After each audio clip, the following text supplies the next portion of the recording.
Principal, Sister Rosie Joseph, Secretary, Sister Susan, Professor Jayaranjan, Vice Chairman of the Tamil Nadu Planning Commission, Mr. Thomas Franco, long-time banker and Bank Employee Association officer, the publisher, Thiru Nagarajan, the two professors who translated this book, Professor Sivasankaran, Professor Pushparaj, my friend from Madurai, ladies, gentlemen, students, press, good morning.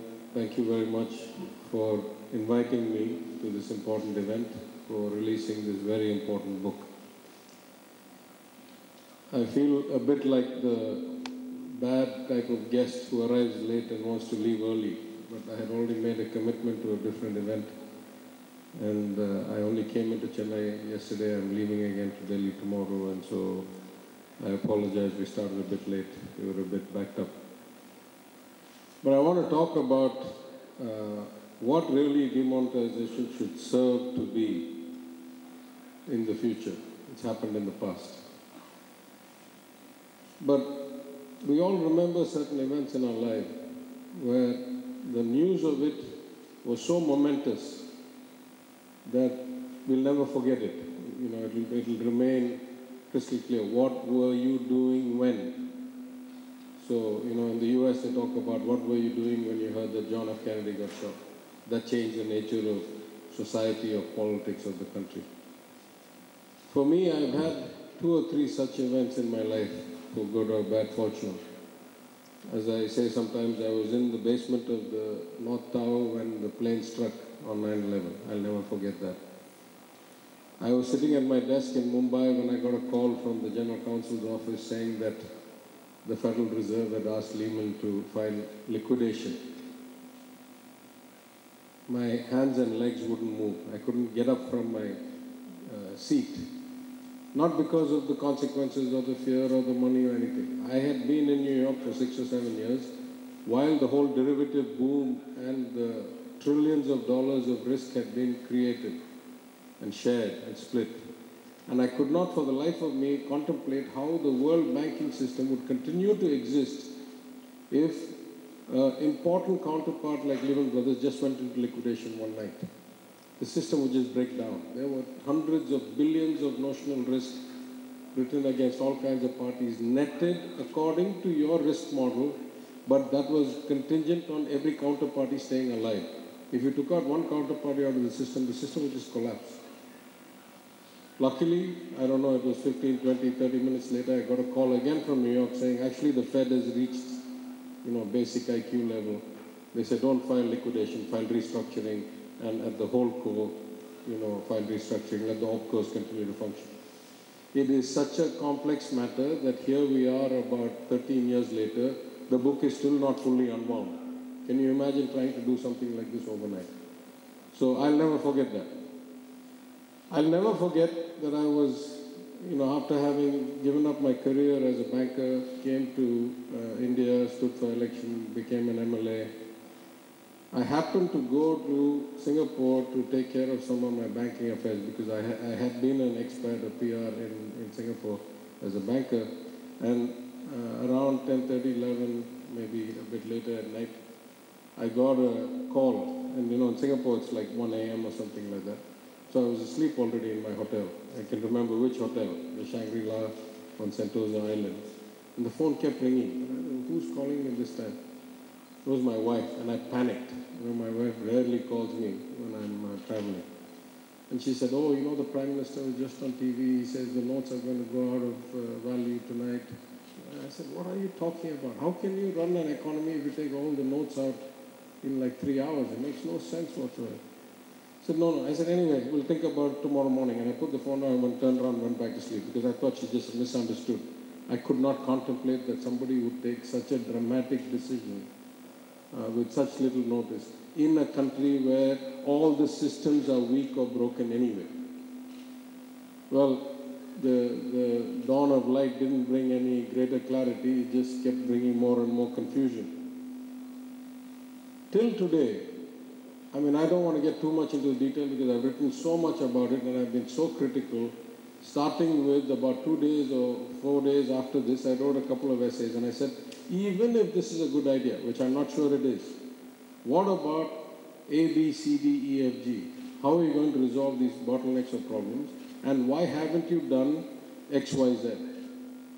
So from then, I've been a critic and I've published in many places, I've spoken in many places. This is not the forum to bring that back. But I just mentioned 4 or 5 thoughts about how profoundly badly designed it was. Till today, no other country or exercise like this in the world has been undertaken or such taken decision without having the new notes printed.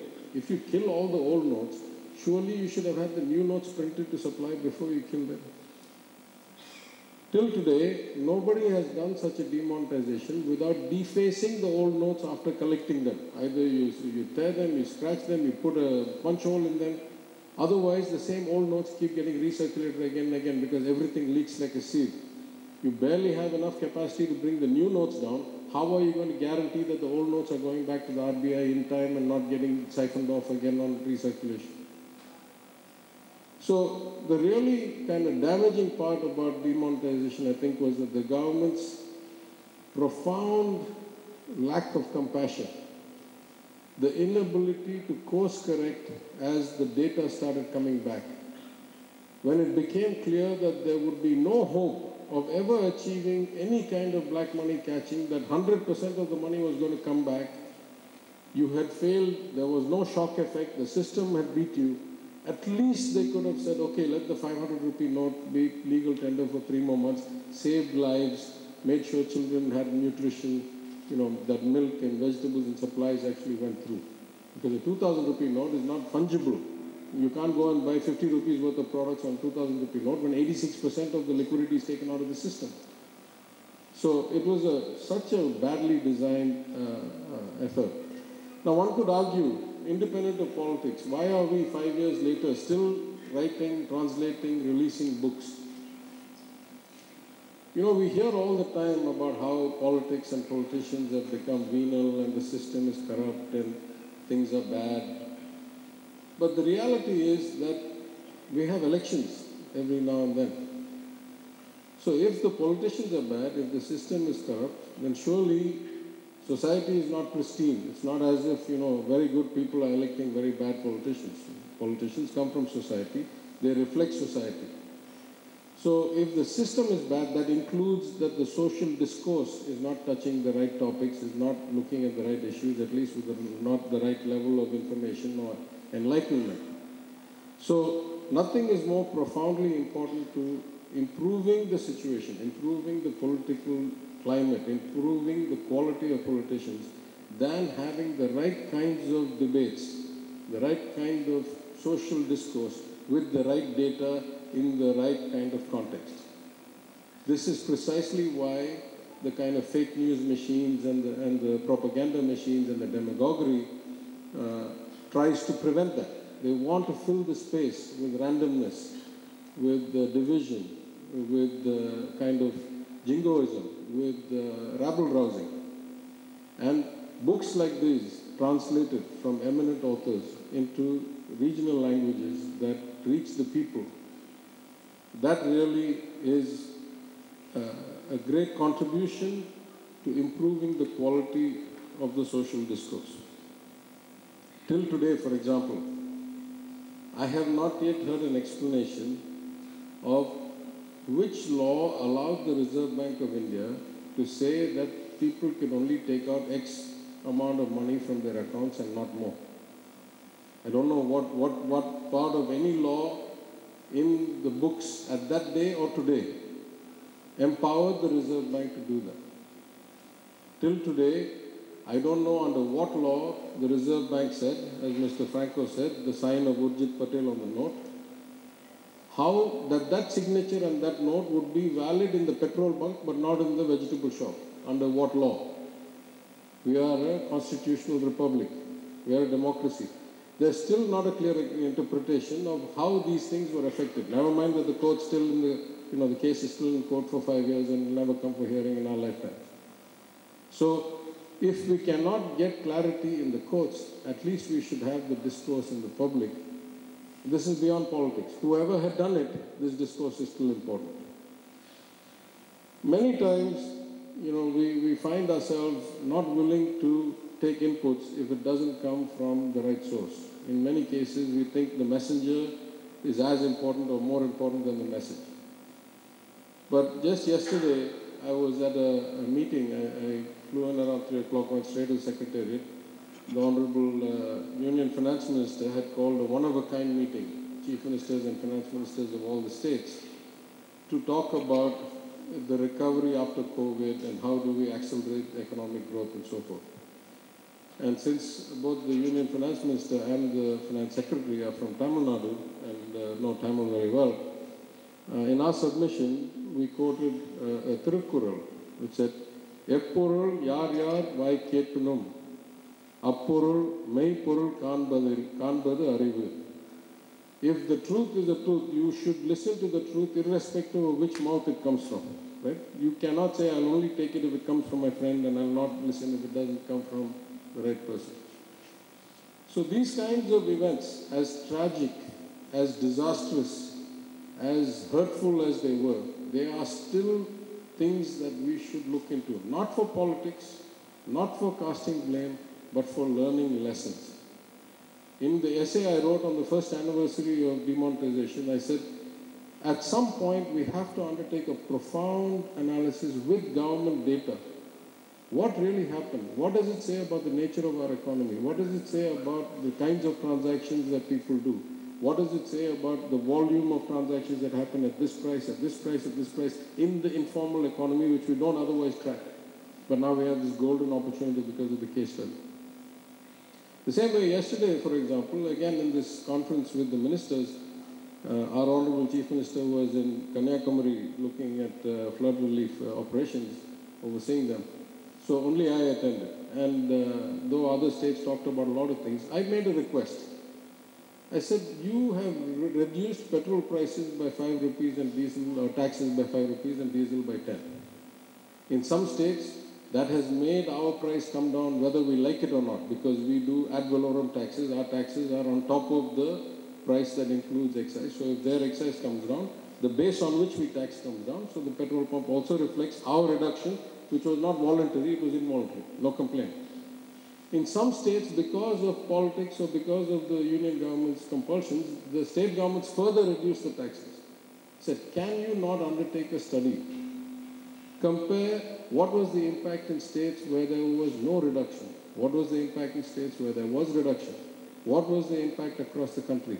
What is the real elasticity of fuel demand? What changes when you reduce by 5 and 10? What does the second order consequence? Are you seeing greater activity because you have reduced the input costs? Are you seeing a reduction in inflation in food? This is a golden opportunity. If you make moves, allegedly for politics because of election results, it doesn't matter. You have made the move. Once you have made the move, you learn from it. Every time we do something, we keep thinking, so what can we learn from this? So if something is done to us, we still say, what can we learn from this? When the Honorable Chief Minister said, reduce the petrol price by 3 rupees, for the first time we put in systems that we can track what happens to petrol demand and consumption if we reduce the tax. The union should do this as well. People should do this all over. The more we have facts, the more we have learning. We are in an incredibly complex world. Running an administration for a government of about 8 crore people, 80 million people in the state of Tamil Nadu. If we were an independent country, we'd be about the 18th or 19th largest country in the world. Our economy is about $300 billion. Our budget is about $45 billion or $43 billion. This is a hugely complex task. It is not something that can be sloganeered or surface analyzed away. To improve the outcomes, we have to improve our understanding. We have to improve our execution skills, and we cannot improve our execution skills unless we understand what is really going on. So in that context, such books, I say, should keep coming. Why only one? This is a once in a lifetime. Hopefully we'll never make this kind of rash decision again in our lifetimes. It's a once in a lifetime systemic shock that should continue to be analyzed, ideally by the government, which has access to better data than people in the public domain. But if nowhere else, even in the public domain, analyzed, discussed, distributed, and to reach everybody, it has to be done in the right languages. So I have great respect for the authors, Dr. Ghosh, Professor Ghosh, Professor Prabhat Patnaik, and Dr. Chandrasekhar. The two translators have done very good work. It's an important book. It's one that everybody should try and read. I thank you for giving me the opportunity to participate, and I wish you much success in the distribution. Thank you.